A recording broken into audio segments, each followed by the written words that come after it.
Seigneur, manifeste-toi afin que chacun de nous rentre rassasié. Ne permets pas que toute personne qui est venue à toi ce matin puisse rentrer tel qu'il était venu. Nous croyons le prophète et nous dit personne ne peut passer près de la croix et rester le même.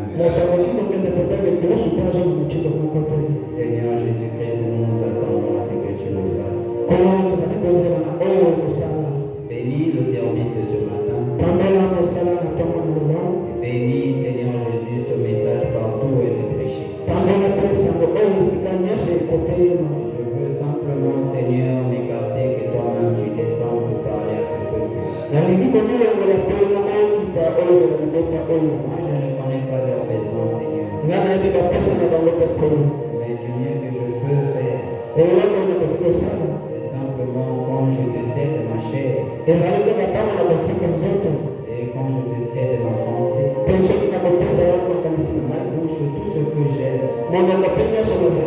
afin que toi tu puisses t'en servir.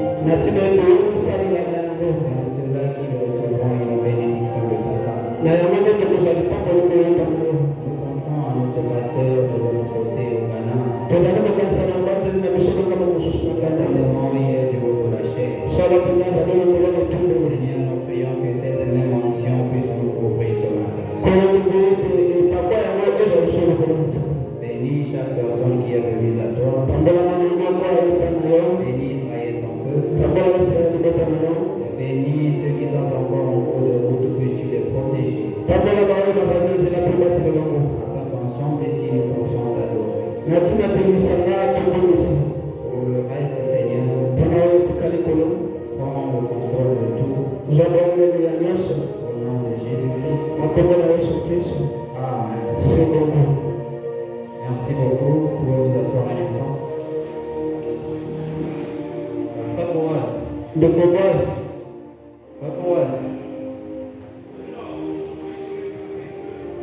Le son n'est pas trop compacté, c'est bon. Vous me cessez là-bas bien. Merci beaucoup. Je vous salue tous dans le nom du Seigneur Jésus-Christ. Que Dieu vous bénisse richement. Que Dieu vous comble. Il vous remplisse abondamment. Amen. Alors que pour rentrer directement à la chose essentielle, je vais vous inviter à prendre vos Bibles avec moi. Dans le livre de Job, chapitre 14, à partir du verset 7. C'est là que nous allons faire notre lecture. Le livre de Job 14, à partir du verset 7. La Bible nous dit un arbre a de l'expérience. Quand on le coupe, il repousse. Il produit encore des végétants. Quand sa racine a vieilli dans la terre, quand son tronc meurt dans la poussière, il reverdit à l'approche de l'eau. Il pousse des branches comme une jeune plante. Mais l'homme meurt et il perd sa force. L'homme expire et où est-il? Les eaux des lacs s'évanouissent. Les fleuves tarissent et se déchaissent. Ainsi l'homme se couche et ne se relèvera plus. Il ne se réveillera pas tant que les cieux subsisteront. Il ne sortira pas de son sommeil. Que le Seigneur ajoute la bénédiction à la lecture de sa parole. Merci, vous pouvez vous asseoir. Une fois de plus, nous sommes reconnaissants à notre Seigneur pour la grâce qu'il nous a faite ce matin. Et plus particulièrement, je suis reconnaissant à Dieu de ce qu'il a fait que je puisse me tenir ici devant vous ce matin. Alors que le sort est tombé sur moi ce matin, que je vous apporte la parole. Dire que j'ai quelque chose de très spécial spécial à vous dire. C'est simplement nous voulons la complémentarité. Nous prenons toujours ici et là, afin qu'ensemble nous puissions former un cercle. Voilà pourquoi ce matin, j'aimerais faire de mon mieux que je peux. Voilà pourquoi nous avons prié que le Seigneur nous vienne en aide. Il a été dit que personne ne soit l'interprète particulier de cette écriture. Et il est évident que personne de nous peut interpréter les écritures. Mais ça a été dit dans le temps de la fin. Nous serons tous enseignés du Saint-Esprit. Alors la personne qui vous parle ce matin, ce n'est pas le frère Junior, c'est le Saint-Esprit au moyen du frère Junior. Je veux vous apporter quelque chose. Ajoutez un de plus dans votre foi, afin que notre voyage ici sur la terre ne puisse plus nous paraître si difficile que ça. Alors ce matin, nous allons toujours continuer sur notre sujet. Nous étions en train de parler sur la loi de la résurrection. Nous l'avons abordé premièrement, essayé de voir une autre facette. Et la fois dernière, on avait encore ajouté quelque chose sur ce qu'on avait déjà dit. Alors ce matin, j'aimerais que nous puissions encore avancer. Vous êtes avec moi? J'aimerais que nous puissions encore avancer, afin que nous soyons tous sur la même mesure d'angle. C'est ces choses-là qui font de nous des croyants et des chrétiens. Voilà, me dit le réveil, ce n'est pas quelque chose de nouvel. Mais le réveil, c'est simplement quand les croyants arrivent à reconnaître leur position et réviser la chose qui est en vous déjà. C'est ça qu'on appelle un réveil. Alors nous étant que les croyants, et s'il y a un moment que nous devons tout connaître, c'est ce moment-ci nous sommes en train de vivre. Parce que nous avons reçu la grâce de recevoir un grand prophète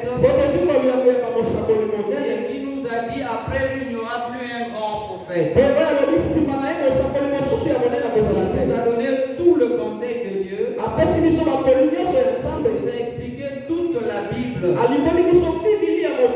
nous devons être des gens positionnés et qui ne pourront plus être ballottés gauche à droite.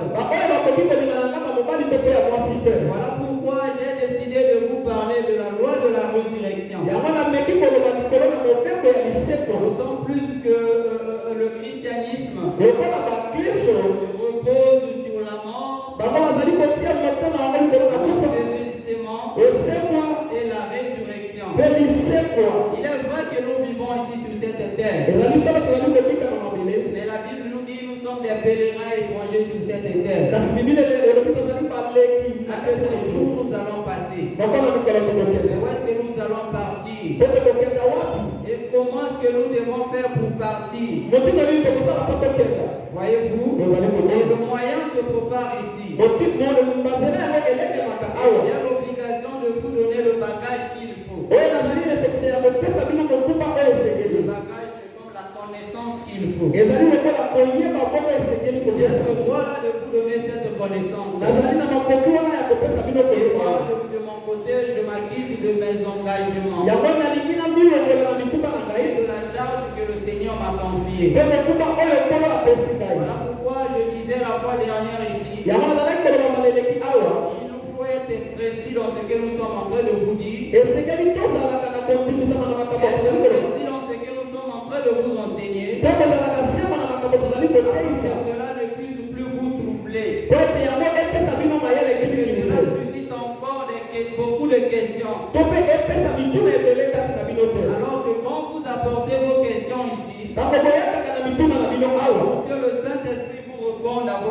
Je ne suis pas ici pour tirer encore les choses en l'air, mais pour apporter l'éclaircissement. Ensemble, nous puissions mieux marcher. Vous dites Amen. Alors, la fois dernière, nous avons dit la loi de la résurrection, c'est un conditionnement du retour à la vie. Et suite à la lecture que nous venons de faire, et dans le livre de Job, Job qui était un homme aimé de Dieu, un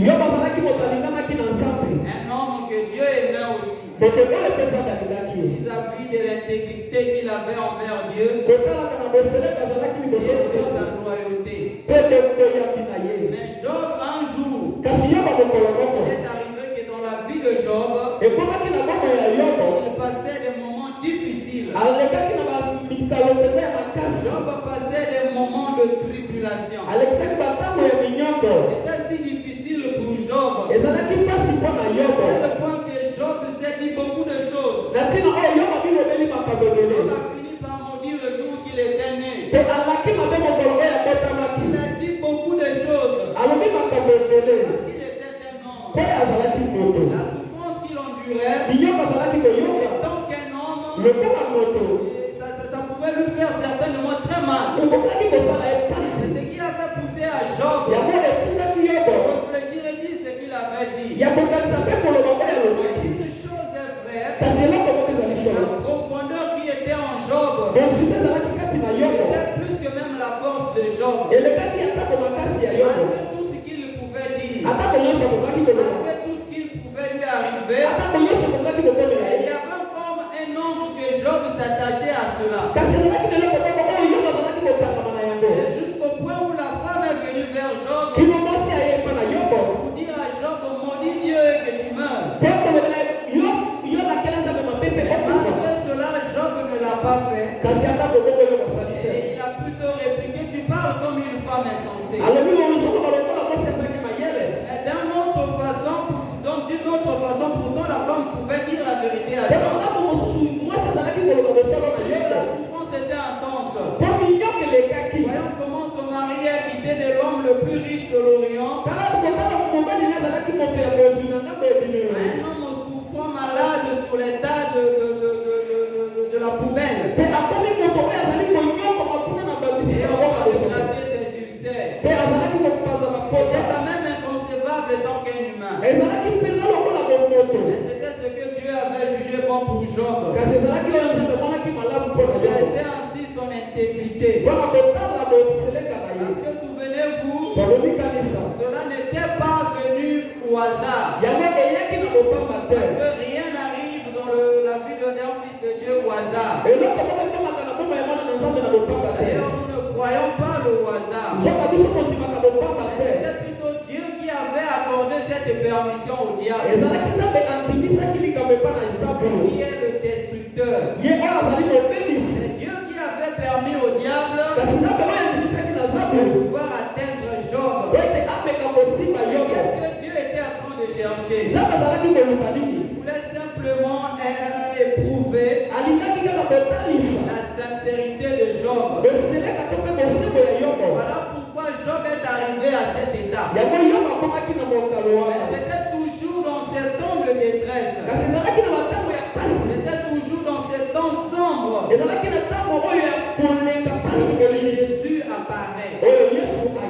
Parce que c'était dans ce moment-là que Jésus est apparu dans une vision. Mon frère Branham est en train de dire, c'était dans une vision, il a vu Jésus et qui descendait et lui a montré les choses qui devaient arriver concernant sa résurrection. C'était une préoccupation que Job avait ici. Observant ainsi la nature, en observant ce que la vie botanique pouvait produire, quand il arrive à l'homme, il voyait qu'il y avait un décalage. Il y avait quelque chose qui n'allait pas bon. Il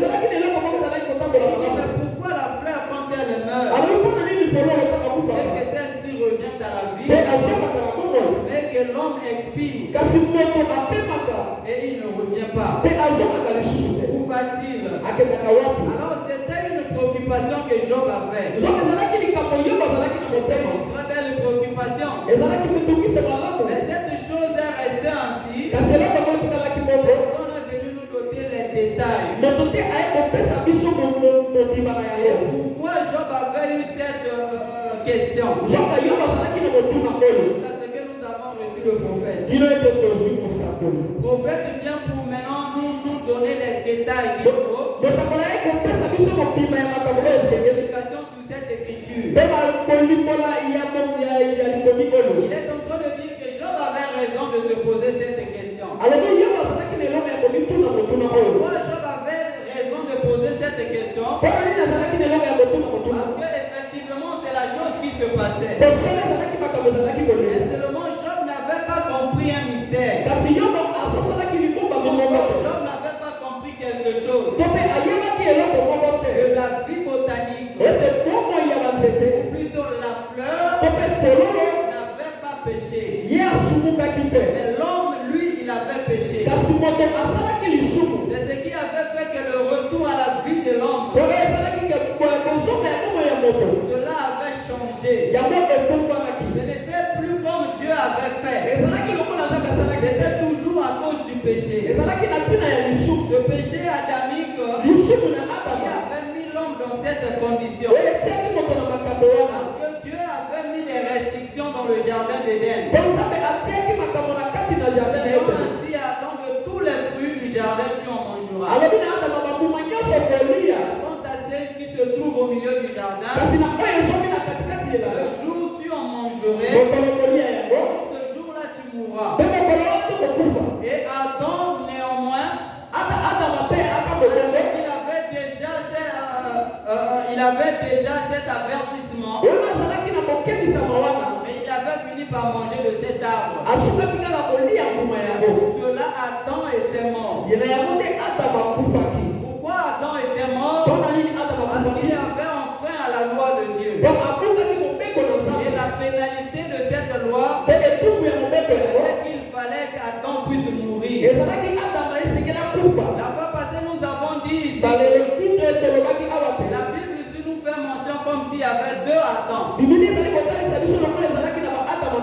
Adam de Genèse 1:27, qui était créant à l'image de Dieu et à sa ressemblance, et un Adam de Genèse 2:7. Cet Adam qui a été formé de la poussière de la terre. Nous avons essayé de dire que l'homme est double dans ce sens. Un homme esprit et un homme chair. Cet homme esprit, c'est lui l'adorateur. Un homme esprit, c'est lui qui rentre en contact avec Dieu. C'est lui qui va dans les dimensions élevées. C'est lui qui connaît Dieu. Quant à cette chair, il était simplement un cultivateur. Comme le souci de Dieu était qu'un homme soit le cultivateur. Il fallait qu'Adam puisse cultiver la terre. C'était le travail qu'il n'avait pas achevé. Voilà pourquoi il avait créé, formé Adam. Alors quand Adam a péché, maintenant me dit c'était simplement la connexion entre cet homme spirituel, cet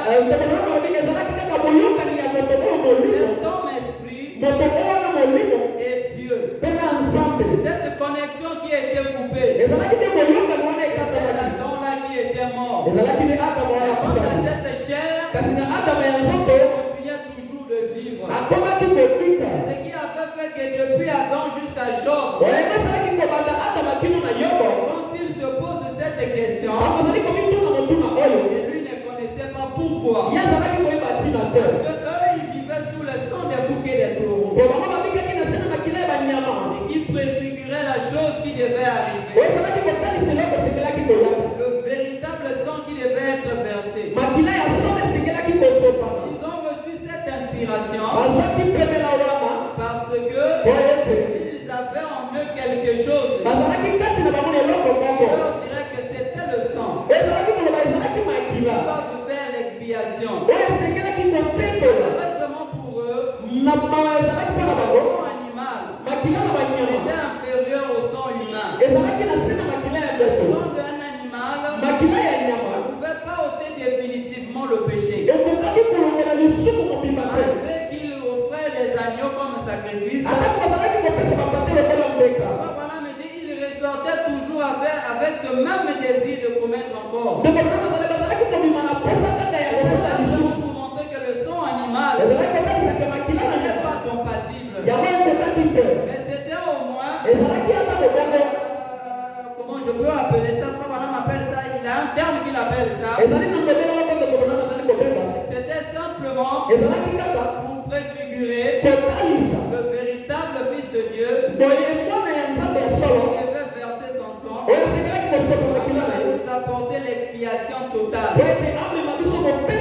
Quand Job lui a vu dans la vision, il s'est écrié, je sais que mon Rédempteur est vivant. Et au dernier jour, il me relèvera. Il dit que je le verrai. Pas un autre, mais il dit moi je le verrai. Et quand Job a vu cette chose, qui avait consolé Job. Certainement il s'est dit j'étais pas dans le faux alors. Il avait encore l'évidence de sa croyance. Vous dites amen.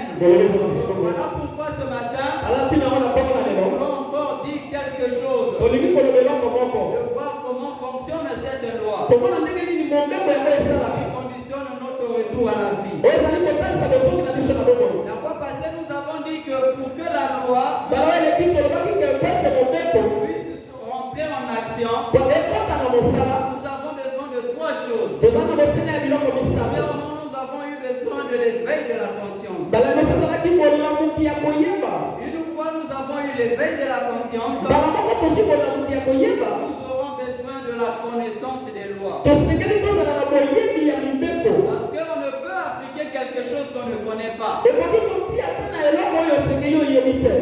peut se mettre à travailler sur quelque chose qu'on ne maîtrise pas. Et alors nous avons rassemblé la connaissance de ces lois. Et ensuite nous passons à l'application. J'ai essayé de vous dire que les lois dont nous sommes en train de parler ici, c'est des choses que Dieu avait préétablies. Et Dieu lui-même ne contourne pas ses lois. Et d'autant plus que nous disons que Dieu c'est un Dieu d'ordre. Alors comme nous disons que c'est un Dieu d'ordre, alors au préalable il avait d'abord pris le soin de mettre chaque chose dans son côté. Il avait mis les principes sous chaque chose. Et chaque chose est sous une condition. Ce que nous espérons recevoir de la part du Seigneur, ça est toujours sous une certaine condition. Ça paraît simple et facile à dire. Quand nous demandons des choses au Seigneur, mais très souvent nous oublions la condition qui est rattachée à celle que nous demandons au Seigneur. Aussi longtemps que nous n'avons pas encore déniché cette condition, il est impossible de recevoir même la chose que nous demandons. Parce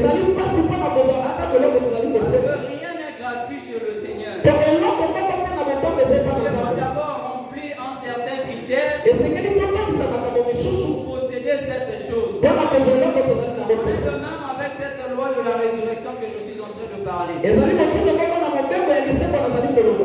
ce que nous voulons apprendre. La condition qui est rattachée derrière cette loi, qui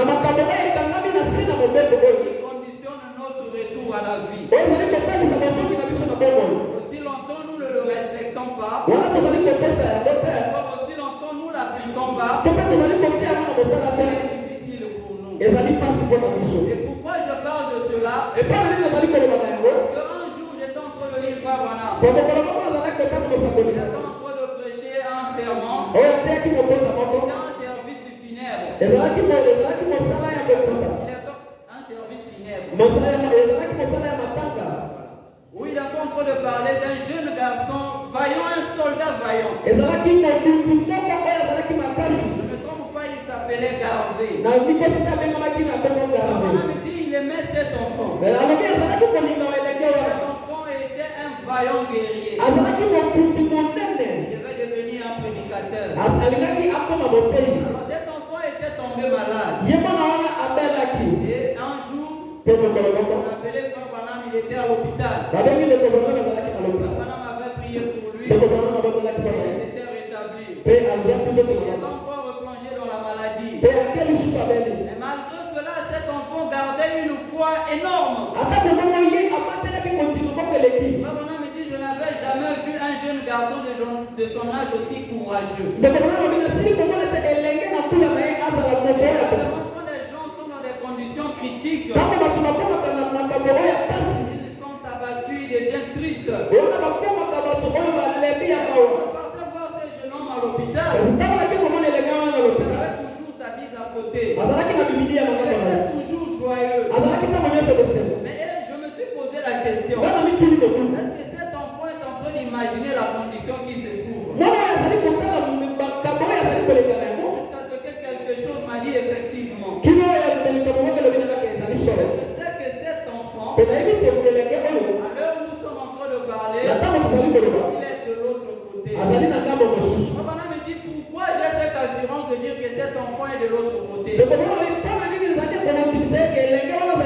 Parce qu'il accomplit exactement le dessein pour lequel il était venu sur cette terre. Et Papa me dit, ce qui fait que la fleur revienne à la vie, c'est quand il accomplit le dessein pour lequel Dieu lui avait envoyé sur la terre. Et son nom est ainsi comme fils et fille de Dieu. Ils sont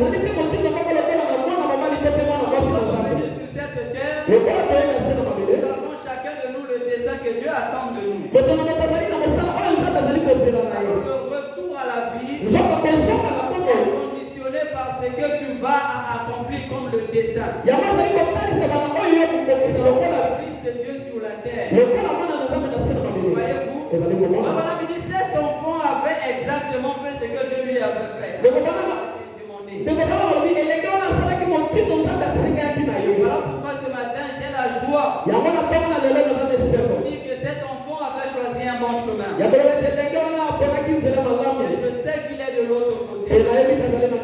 Alors pour vous et nous ce matin, alors que nous sommes encore ici sur cette terre, alors nous sommes en train de parler, nous sommes encore vivants. Mais rien ne nous rassure que le lendemain nous appartient. Alors la question que chacun de nous est censé se poser, c'est savoir s'il fait exactement le dessein pour lequel Dieu lui avait envoyé sur cette terre. Voyez-vous? Alors quand nous arrivons à reconnaître notre position et le dessein pour lequel Dieu t'a mis sur cette terre, c'est ça qui vous rassure. Retour à la vie. Nous allons déposer cette robe de chair. Soyez rassurés, personne vous attendra de l'autre côté du Jourdain. Quand vous n'avez pas accompli ce que nous sommes en train de dire ce matin, putain de vous le dire, mais c'est compliqué mes frères. Comme je vous ai dit, j'ai le privilège et aussi l'obligation de vous dire toute la vérité. Quand nous ne vous disons pas la vérité, seulement nous vous mettons dans une condition difficile et compliquée. On attire aussi les ennuis envers nous. Parce que ce n'est pas pour ça que le Seigneur nous a mandatés. Dieu nous a mandatés pour que nous puissions vous dire toute la vérité. Gloire soit rendue à Dieu parce que nous avons encore reçu un prophète.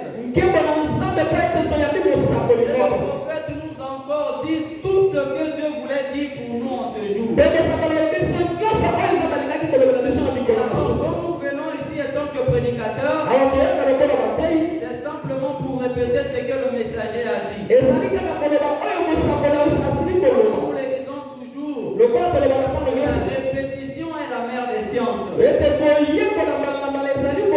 Seigneur ne peut rien vous apporter au-delà de ce que Branham a prêché. Seigneur ne peut rien amener au-delà de ce que Branham a prêché. Je viens simplement répéter, frère Branham, afin que cela ne quitte pas nos cœurs, que cela soit gravé dans nos cœurs, que chacun de nous soit responsable. Je crois que vous dites amen à cela. Vous dites amen à cela. Alors j'avais dit ici la fois dernière, en disant frère Branham, frère Branham avait dit quelque chose. Je ne sais pas si nous pouvons encore le relire ce matin. C'était dans le sceau de Dieu. Le sceau de Dieu, le paragraphe 37. Frère Branham est en train de dire, il dit la parole. Il dit cet esprit qui est dit dans Romains 8, la 11.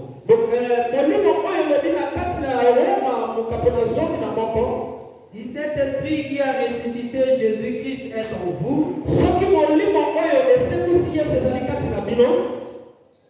il rendra aussi la vie à vos corps mortels. Il ne lui a pas seulement prouvé, nous a pas seulement prouvé qu'il est le Rédempteur. Et qu'il avait le pouvoir sur la mort, l'enfer et la tombe. Mais il nous a aussi donné accès au même esprit. Pour que nous puissions nous-mêmes avoir l'assurance d'avoir nous aussi été vivifiés par cet esprit. Car l'esprit qui a ressuscité Jésus d'entre les morts habite dans votre corps. Il vivifiera aussi votre corps mortel. Or, le mot vivifier signifie ramener à la vie après la mort. Après être mort, alors il doit être vivifié. Alors frère Branham ici, il est en train de mettre l'accent encore